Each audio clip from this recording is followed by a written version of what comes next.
গ্রাম্য মহিলারিয়ে ভ্রম বুকি আছে কাৰণ এই নিৰ্বাচনৰ পিছত আৰু নাঙলৰ ছবি লৈ পেলাই নিৰ্বাচন খেলিবলৈ মানুহ ঘৰত গৈ মাতিলেও নাহিব। 17 বছৰৰ লুণ্ঠন, 17 বছৰৰ ঠগ প্ৰবঞ্চনা, দমন নীতি, লুণ্ঠন এইবিলাক মানুহে পাহৰি যোৱা নাই। গতিকে তেখেতসকলে 17 বছৰত ইচ্ছা কৰিলে বিটিআৰত শান্তি কৰিব পাৰিলে হয়, ভাতৃঘাতী সংঘৰ্ষ বন্ধ কৰিব পাৰিলে হয়, জনগোষ্ঠীগত সংঘৰ্ষ বন্ধ কৰিব পাৰিলে হয়, হত্যা হিংসা বন্ধ কৰিব পাৰিলে হয়, শিক্ষাটো ভাল কৰিব পাৰিলেহেঁতেন। আজি আমাৰ দিনত দুবাৰকৈ আমাৰ এটা ডিষ্ট্ৰিক্ট চিৰাঙে মেট্ৰিকত টপ হৈছে। তেখেতসকলৰ দিনতো সবচে লয়েষ্ট আছিলে প্ৰত্যেকটো ডিষ্ট্ৰিক্টে। শিক্ষা দীক্ষা সকলো দিশত আগবাঢ়ি গৈছে। হাজাৰ হাজাৰ ল'ৰা ছোৱালী পুলিচত চাকৰি পাইছে, কোনো ঘুষ দিব লগা হোৱা নাই। ডিফেন্সত চাকৰি পাইছে, হাজাৰ হাজাৰ ল'ৰা ছোৱালী আমাৰ বিটিআৰত চাকৰি পাইছে, কোনো আঠানাও ঘুষ দিব লগা হোৱা নাই। খুটা কম্বলৰ ৰাজনীতি তেখেতসকলে কৰিছিলে, আমি ৰাইজক ডাইৰেক্ট বেনিফিট দিছোঁ, বেনিফিচাৰী স্কিম দিছোঁ আমি ৰাইজক। গতিকে এইবিলাক কথা দেখা পাই পেলাই হাগ্ৰামা মহিলাৰী ভয় খাই গৈছে আৰু তেখেতে আৰু মানে দুদিনমান পিছত দেখিবলৈ পাব তেখেতে নিজে ঘূৰাটো বাদ দিব। চাওক, তেখেতসকলৰ এটা চেণ্টিমেণ্ট আছে, এই চেণ্টিমেণ্টটো আমি ৰেচপেক্ট কৰোঁ, কিন্তু এই বিষয়টো লৈ আমাৰ মুখ্যমন্ত্ৰী ডাঙৰীয়াও পজিটিভ এটা চিন্তা কৰি থাকে, সকলো কৰি থাকে। গতিকে এইটো আইনী ব্যৱস্থা হয়, তো খং কৰিব পাৰে, চেণ্টিমেণ্টেল হ'ব পাৰে, কিন্তু সমাধানৰ সূত্ৰটো চবেই মিলিয়ে ওলাব লাগিব। গতিকে মই তেখেতসকলক অনুৰোধ কৰোঁ, আজি কথাটো কৈছে এটা চেণ্টিমেণ্টত, কিন্তু সমাধানৰ সূত্ৰ ওলোৱাত আমাৰ মুখ্যমন্ত্ৰী ডাঙৰীয়া চৰকাৰ আৰু সকলোকে সহযোগ কৰিলে হয়তো কিবা নহয় কিবা। এইবিনি কাষ্ট সাৰ্টিফিকেटआ মানে राभा बर' कसारि नङा एबार दा हिसाबै बे जे राभा सार्टिफिकेट लानानै नमिनेसन पेपार होदों बेबो दानजागोन बेखौ आं मैयाबो बुंखानाय जादों। मानोना सासे मानसिया डाबल परिचयजों खुनु कास्ट सार्टिफिकेट मोना।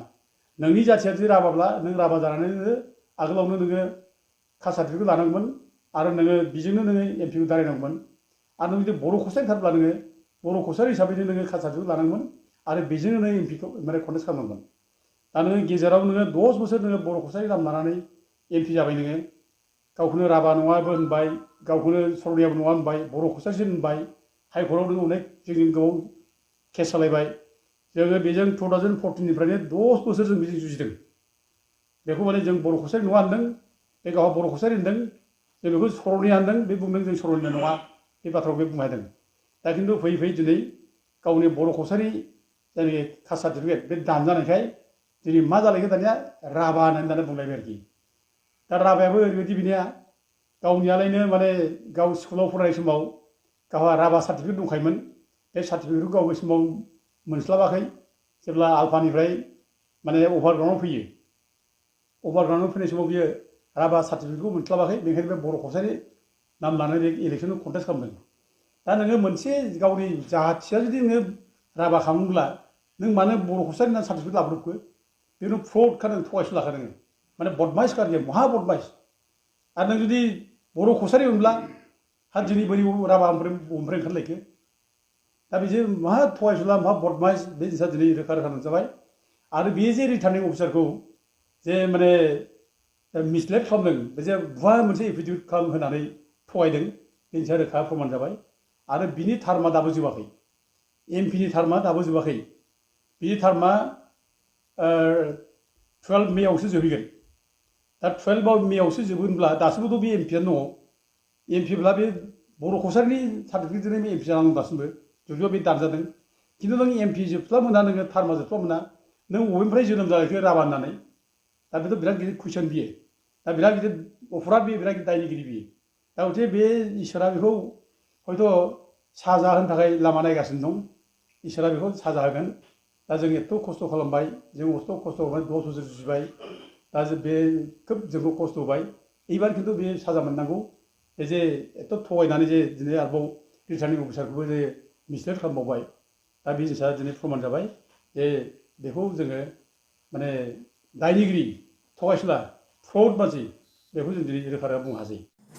सेबाजों खुंजानाय HSLC एग्जामिनेसन 2024 बिनिनो दिनै रिजाल्ट मोननाय जादों। बेवहाय एबारावबो चिरां जिल्लाया आसामनि गंफ्रोमबो जिल्लाखौ गाहायाव दोननानै दिनै सेथि मासियाव एबा प्रथम स्थानाव मोननो हादों।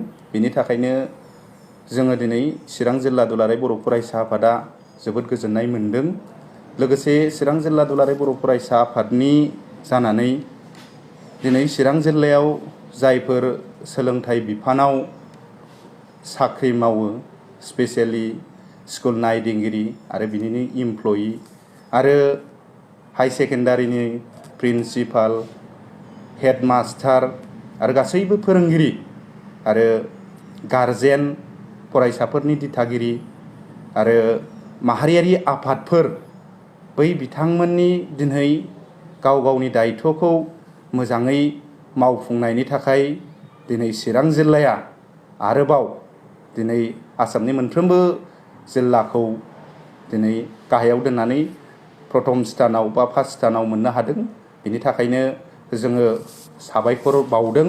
जिथि दुवार जोंनि दा दुलाराय बर' फरायसा आफादनि आनसलिकनि बानजायनायाव जोंनि खुंग्रिं बैसागो फोरबो फालिनाय, स्निथि बैसागो फोरबो फालिनाय, बेयो दिनै खोब गाजा गोमजायै सोलिगासिनो दङ।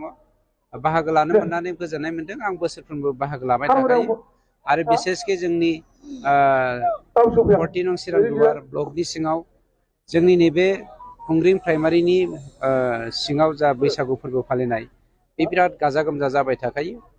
बैसागो फोरबोआ जेबो धोरोम आरो राजखान्थिजों सोमोन्दो लाखियालासेनो बर'नि मोनसे गेदेर बोथोरनि फोरबो जाथों, रंजामा फोरबो जाथों, बेखौ जों बयबो मानिलायनो हाथों, बेफोरबायदि आसा खालामबाय।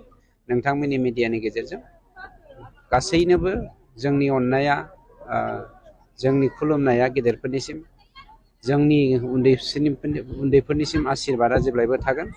आरो बिसेसभाबे नोंथांमोननि मिडियानिजों गेजेरजों आं बेखौ खावलायबावगोन, हारिनि थाखाय गोबां मानसिया दिनै जिउ बावलांबाय, बिथांमोननि न'खरा आलाय सिलाय जालांबाय। बे बोथोरावहाय रंजालि बैसागुखौ मानिनो हायै गोबां न'खर दङ। इसोरा जेब्लायबो बिथांमोनजों थाबाय थाथों। गोबां जोंनि आंगोफोरा जेलाव दङ, बिथांमोनजोंबो इसोरा जेब्लायबो थाथों। जोंनि जा अननाय बिथांमोनजोंबो जेब्लायबो थाबाय थागोन। आरो खौसेथिखौ आं मिजिंथिनानै देग्लायनि बैसागोजों जोंनि बर' हारिनि गेजेराव गोदान जिउ, गोदान बोथोर, गोदान मिजिंजों मोनसे गोदान जात्रा खालामनो हायो, बेखौ मिजिं खालामनानै अबंनियाव आर'ज गाबनानै नोंथांमोननि मिडियाखौ हामबाय होननानै बेखिनि खाबुखौ होनायनि थाखाय আজি আমার কোকরাঝার 1 নং পার্লিয়ামেন্ট কনস্টিটিউয়েন্সি ক্যান্ডিডেট আছিল টোটাল 16 জন। তার ভিতৰত 10 জনে একসেপ্ট হয়েছে আর বাকি 6 জনে অবজেকশনত আছে বা ক্যান্সেলও হয়েছে। অবজেকশনের যে একসেপ্টের যে হয়েছে, যেটি একসেপ্ট হয়েছে, এটি জয়ন্ত কুমার বসুমতারি, কাম্পা বরগয়ারি, গর্জন মোসাহারি, অজয় নার্জারি, শৈলেন্দ্রনাথ ব্রহ্ম, তৃপ্তিনাথ রাভা, নন্দাদেব ব্রহ্ম, পঙ্কজ ইসলারি, ললিত পেগু আর রঞ্জয় ব্রহ্ম, তেখেতেতো ভেলির হরে। আর বাকি অবজেকশন মানে আর যেটো ক্যান্সেল হয়েছে, নবকুমার সরনিয়ার ক্যান্সেল হয়েছে।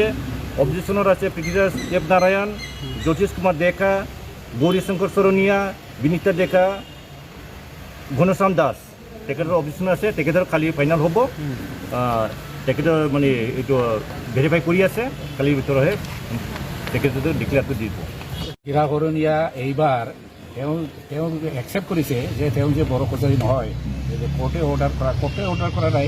ষ্টেট লেভেল স্ক্ৰুটিনি কমিটিয়ে যে তেওঁক বড়ো নহয় বুলি অৰ্ডাৰ দিছে, স্পীকিং অৰ্ডাৰ, সেইটো তেওঁ একচেপ্ট কৰিছে এতিয়া।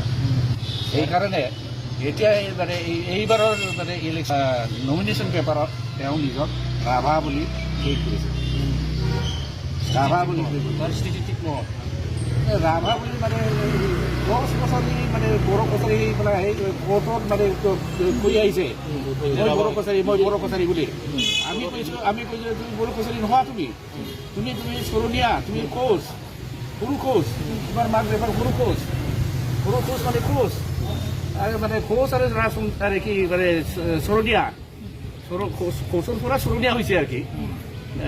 তো মানে চৰণীয়াও নটিফাইড নহয়, কোচও নটিফাইড নহয়, গতিকে তুমি মানে এছ টি নহয় তুমি। এইটো মানে 10 বছৰ আমি এইটো যুঁজি আহিছোঁ কোৰ্টত। মানে এতিয়া লাষ্টত মানে সি এতিয়া জানিলে যে তেওঁ মানে এইটো দি তেওঁ আৰু নোৱাৰে, সেইকাৰণে সি এতিয়া মানে ৰাভা বুলি মানে ক্লেইম কৰে।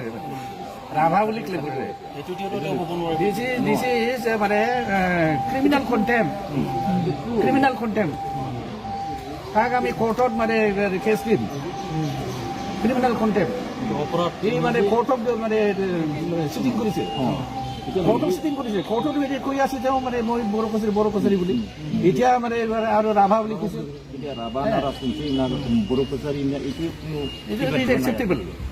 It is not acceptable. His claim is not acceptable. সেইকাৰণে তাৰ মানে কেণ্ডিডেটটো কেঞ্চেল কৰি দিছে আৰু তাৰ আগেছো আপোনালোকে আকৌ আইনৰ কাষ চাপিব মানে তেওঁ যে ৰাভা বুলি ক্লেইম কৰিছে এইটো কাৰণে এইটো ক্ৰিমিনেল কণ্টেম্প তাৰ বাবে আপোনালোকে আইনৰ কাষ এই আইনৰ কাষত মানে তেওঁৰ এগেইনষ্টত আমি প্ৰচিকিউশ্যন কৰিব ঠিক